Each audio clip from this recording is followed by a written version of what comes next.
Hey guys, today I'm going to show you how to restore and revive a dead battery, one that's just on its last legs. And this will work every time for car batteries, motorcycle batteries, golf cart batteries, lawnmower batteries. It's a super simple process, but you have to follow this step by step to make sure it works properly. So there's a few things you have to do in a sequential order that makes it work perfectly every time. Hey guys, so this lawnmower battery is completely dead. I actually had to push it out of the shed here, and it's completely dead. And I'll try the accessory button, and it's not even powering the light. So it is a completely dead lawnmower battery. So let's head into the greenhouse and I'll show you how to restore and revive a completely dead lead acid battery. Now the first thing we want to do is we want to gain access to the interior of the battery. So we're going to pop off our caps here. And you may be working with a battery set that says it's non-serviceable, and you'll see a plastic sticker all the way across. If you'll remove that, you'll find there is some small ports that you can take the caps off. They may be very small, about the size of a dime, but you can take a very small screwdriver and pop each one out. So even though it may say non-serviceable, just peel the sticker off and you'll find this exact same setup. Even though those batteries say they can't be serviced, that's not true, because they can be restored and revived, just like I'm showing you today with that type of battery. Now again, you want to make sure that you're wearing safety glasses and your gloves, and you just want to carefully pour the battery acid into a container like this. Just hold it still and let it completely empty into a plastic container. Now a couple more safety points I want to talk about while you're doing this. I have a small fan blowing air past me, so it is exiting the greenhouse, and this is an acid, so we don't want to be breathing any fumes from this, which there's not many, but there's always that chance of a problem. Another thing we want to do is we want to neutralize this acid by putting 2 tablespoons of baking soda in it, but we're going to do that outside. They'll be fizzing and foaming, but you just wait till that ends and then it's neutralized. Then I'm going to put it into a jar, take it to a recycle center that specializes in toxic materials like that. So if you'll Google around your area battery recycling and battery acids, that sort of thing, it'll give you a location based upon where you're at where you can recycle it. So you don't want to pour this into the ground or into a drain. You want to recycle it at the proper place, a battery sort of place like that we're talking about. So the first thing I'm going to do is I'm going to clean the outside of our battery with baking soda and water. We're going to make it into a paste. Take an ordinary toothbrush and just go around the outside, and you're going to see the same acid forming there around the outside. Remember to have your fan going, and remember to also wear your safety glasses and your nitrate gloves. You just want to make sure that you're completely protected from any kind of splashback so you don't get anything in your eyes, on your skin, and try your best not to get any on your clothes, because this acid will slowly eat holes in any type of fabric over time. So it may not happen instantly, but it will happen over time. So now that we've got the top of our battery nearly clean, I'm going to do the sides, and then we'll move on to our primary step of cleaning the inside of the battery. Now specifically on this cleaning process, I'm only using distilled water. I don't want to put any regular tap water in there, because tap water contains minerals and it can cause a problem for the plates in there. So we just want to make sure that we only use distilled water, the purest form of water you can get. Now the next thing we're going to do is we're going to fill each cell with distilled water to the point of overflow. That's perfectly fine if you do that. But remember, not tap water, not any type of spring water, no type of bottled water except for the distilled water. We're going to go to each cell and fill it all the way to the top so we can do our initial rinse. So now that we've filled each cell to the top, we're going to carefully pour it out again and do the same procedure, and make sure that we save this to our bottles to make sure we can take it to a recycling center. Now this is the step where there's a lot more controversy. I've spent hours reading online, and I've kind of a 50-50 mix of people saying that you shouldn't use Coke, and another 50 says you should use Coke. That's to clean off the plates and the sulfates that have built up on the plates. We're only using the Coca-Cola to remove the sulfates from the plates, and we're only going to leave it in there for a short amount of time. We're going to slosh it around a little bit, and then we're going to do 3 additional washes with the secondary water. So we're going to just fill this same way we did first time, and you're going to see a lot of fizzing.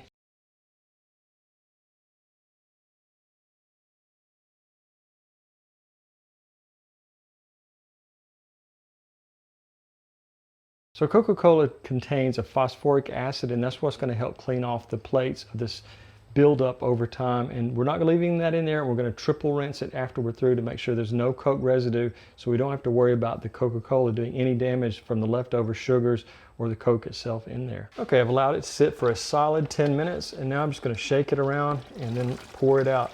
And then we'll do a triple rinse, and we'll keep rinsing it until we get the liquid coming out to be perfectly clear. It's probably going to take 2 passes because this is not filling, of course, all the way to the top, but just want to make sure we remove any of the Coke residue.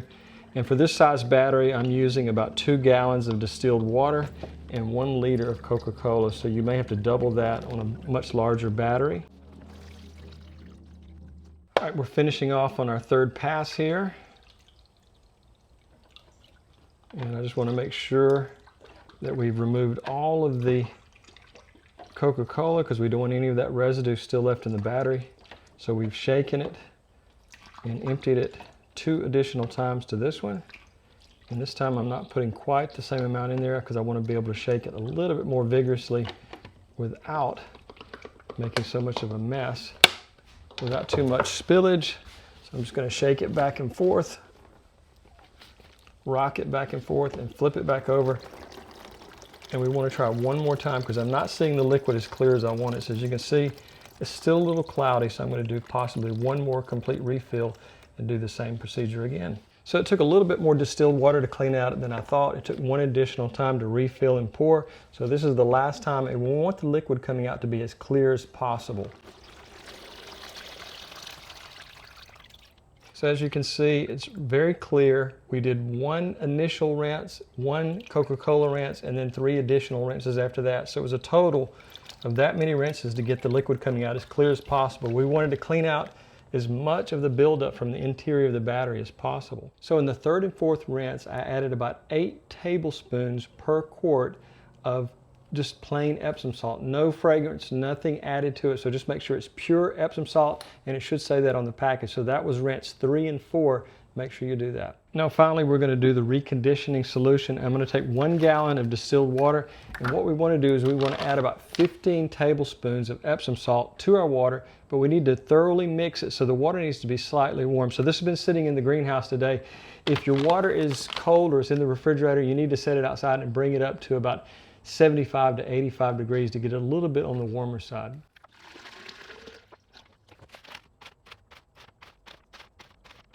I'm going to stir this for about 2 to 3 minutes to make sure the Epsom salt is completely dissolved in our solution here. So that's really critical to make sure that you have a good mix. Don't just put it in there and then start adding it back to the battery. You just want to make sure that you do that, and the water being a little bit on the warm side is really important. You don't want it hot, but you definitely want it a little bit on the warm side. All right, so we're going to do the exact same procedure, and we're just going to make sure we fill this close to the top. We want to make sure that our plates are covered in the solution. And I've got our plastic tub back out because I'm sure I'm going to make a little bit of a mess here. So just want to fill it as close to the top as possible. We may have to pour a little bit off. If you overfill, that's no problem because you can pour it out. And you just want to see it in there just a little bit below the surface. Not all the way to the top, but you want to make sure that your plates are covered. Now I poured a little bit out, and we're maybe about 1 inch below the surface there. So we just want to make sure that we have the plates covered and we're ready to start our recharging process. But I want to show you something unique about petroleum jelly that you can do to help your battery last even longer. I'm going to put our caps back on. And as I mentioned, I was going to show you something you can do with petroleum jelly regarding your battery, but before you do that, you want to take a wire brush, sandpaper, or even a battery. If you have the rounded type, you want to take one of these and make sure you clean your terminals until there's no residue or any type of corrosion on them. So just make sure that you clean them thoroughly. Once you do that, take your finger and just dip it into some petroleum jelly. This is just common. I believe this is the generic brand, and just spread it on the battery terminal. This will help prevent corrosion in the future. Believe me, this has made a huge difference in my batteries. I've seen batteries that have not been touched in maybe 6 months, a year, and there's absolutely no corrosion on them. So just make sure you take some of that and put it all over the end of your battery. And you can put a light, it won't hurt it at all. It won't suddenly flame up. And so that will help your battery, prevent any corrosion on the terminals. Now, the type of battery charger is another thing that can be critical, because some of the digital chargers were not going to work quite as well. So one of these older fashioned battery chargers are going to work better. Also, I recommend charging at the 2 amp rate, maybe 6 amp, but I would recommend charging for a minimum of 24 hours up to 48 hours, and then check. Take your caps off and monitor them closely. If you see just very light fizzing and bubbling, that's perfectly normal. If you see a lot of bubbling, you're overcharging, so you want to make sure you reduce down to 2 amps. And another thing you want to do is make sure that you fill the sides of the battery, check for any swelling or cracks to make sure there's no issues there. If you do feel a lot of heat or you see any swelling or cracking, recycle the battery, because it's beyond its life and it could be dangerous to use it. So guys, we're going to come back in 24 hours and reinstall this back in the lawnmower. One tip I can give you is always make sure you hook up your positive terminal first. We're going to test it and see how well it works in this solution that we've made in the cleaning process. So guys, it's been 24 hours. The battery is charging quite well. I don't see any problems with it so far. No heat, no swelling, no unusual smells coming off of it. But one thing I wanted to mention is make sure that you're recycling the battery acid you took out of there. I've neutralized it with baking soda, but make sure you take it to somewhere that can dispose of it properly. So that's really important to Google that and find a location close to you. So I've reinstalled our battery. I'm going to hook our tester back up here. Positive first, and then the negative. And let's see what we got. I hope I'm on video there, 12.79. We're going to start the mower maybe 2 or 3 times and also test the lights, but it looks like it may have made a pretty good recovery. All right, let's test it out and see how it does.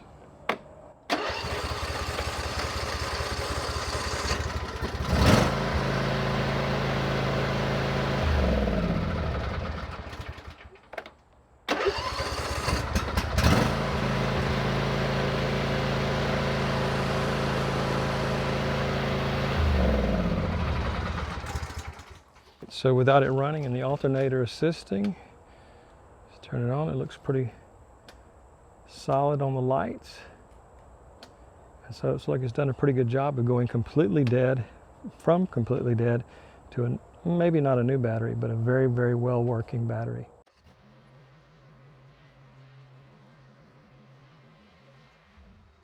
So guys, really safety is paramount here. You want to make sure that you do all the things I mentioned, like wearing safety glasses, nitrate gloves. You want to make sure that you neutralize the battery acid with baking soda. Make sure you take it to a recycling center and make sure they dispose of it properly.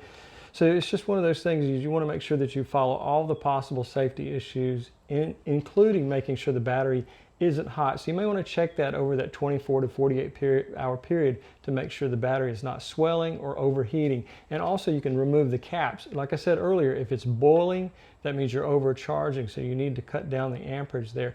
Also, if you just have that light fizzing, that's perfectly normal. So guys, I'll put links in the description to everything I'm using. If I can find one of these older style battery chargers that's not digital, which I really recommend, I'll put that in the description as well and a link to it. But guys, I really appreciate you watching. If you have any questions about this video or any previous video I've done, I hope you'll become a public subscriber first, because I always put those questions to the front of the line. I get anywhere from 100 to 300 questions a day, and it's nearly impossible to answer all of them. Also, if you want to see added content such as a PDF that I'm going to create for this exact video, you can download that for free on Patreon. You can also sign up and become a member and help me grow the channel. You can see videos that are never going to appear on YouTube and early release videos as well. So guys, I really appreciate you for watching, and have a great day.